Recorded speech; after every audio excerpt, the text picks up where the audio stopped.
משיחנו ינהי קהילתנו כולם יוצאים לקראתו לעזיז רבי דאגון ביתו אשרי כל משפחת ביתו כל אחד הוא יבכו מקובלת תפילתו לפני אלוקים אשרי משפחת Birshut, Moraï Varabotaï, avec la permission d'Hachem, j'espère que vous allez bien.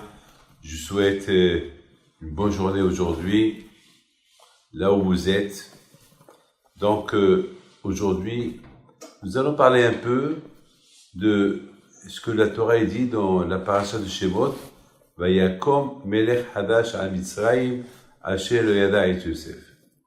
Vous savez très bien que les bénis Israël, à un moment donné, ils étaient en Égypte, en exil en Égypte pendant 400 ans. Et vous savez, qui leur a préparé la venue en Égypte, c'était Yosef. Yosef, qui a été vendu par ses frères, enfin, c'est Hachem qui a voulu que ça se passe de cette manière, afin que Yosef, il devienne plus tard un roi.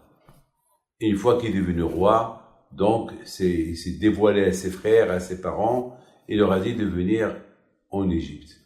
Il faut savoir une chose, que la naissance du peuple juif, c'était en Égypte. C'était pas dans la terre de Canaan, c'était en Égypte. Ça veut dire que si on devait avoir un passeport, un autre passeport, on devait avoir un passeport égyptien. Les Américains devaient avoir un passeport égyptien. Enfin, si toute l'origine des Juifs, c'était en Égypte. Nous avons vécu là-bas 400 ans en Égypte. Et comme vous savez très bien, à l'époque, des pharaons n'ont pas accepté les Juifs qui étaient quelque part maîtres de l'Égypte. Donc, petit à petit, ils ont décrété des décrets que les Juifs qui habitent en Égypte, ils sont plus des citoyens égyptiens, ils sont des esclaves. Donc, c'est la raison pourquoi notre origine à nous, notre naissance à nous, tout, ça a commencé en Égypte. Alors, vous allez me poser une question. Vous allez me dire pourquoi le bon Dieu a fait que le peuple juif, il devient comme ça, il devient esclave et que son départ à lui, ça a été de cette manière-là. Il faut savoir une chose.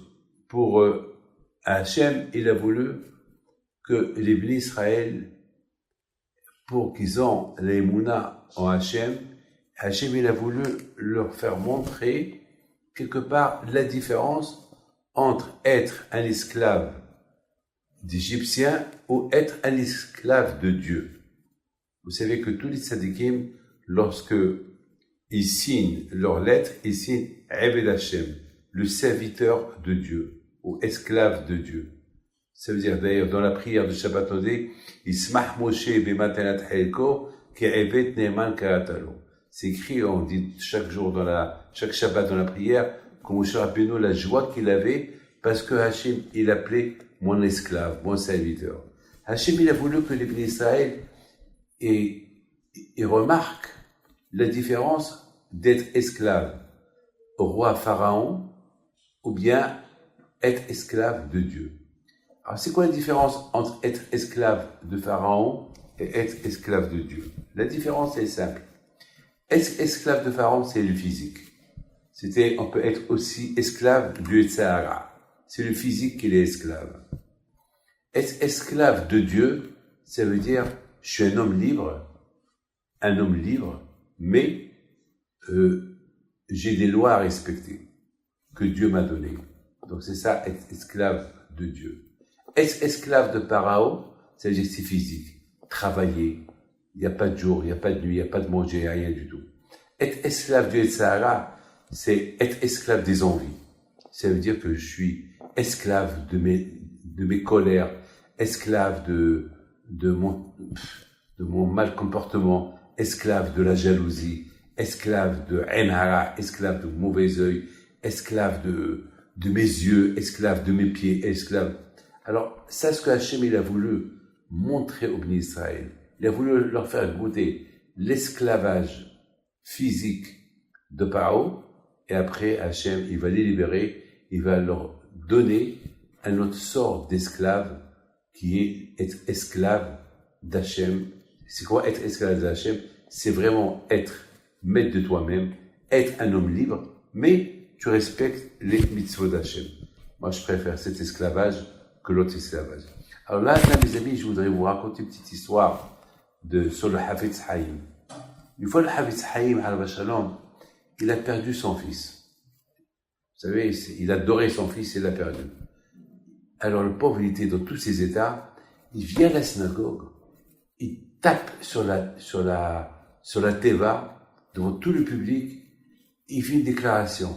Hey, Yetzirah, tu es en train de me faire rentrer des mauvaises idées sur le bon Dieu. Sache, avec tout ce qui m'est arrivé, j'ai perdu mon fils, mais je continuerai toujours à aimer le bon Dieu.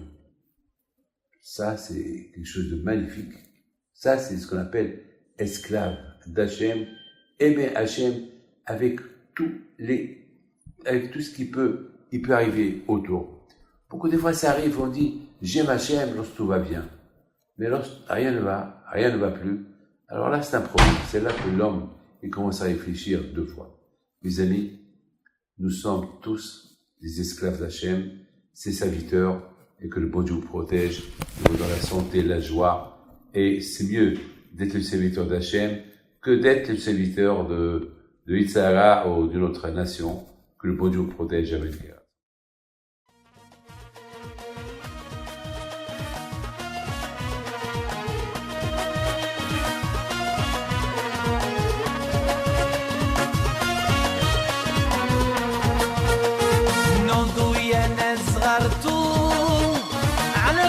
حي بنتو وقف لنا زي خو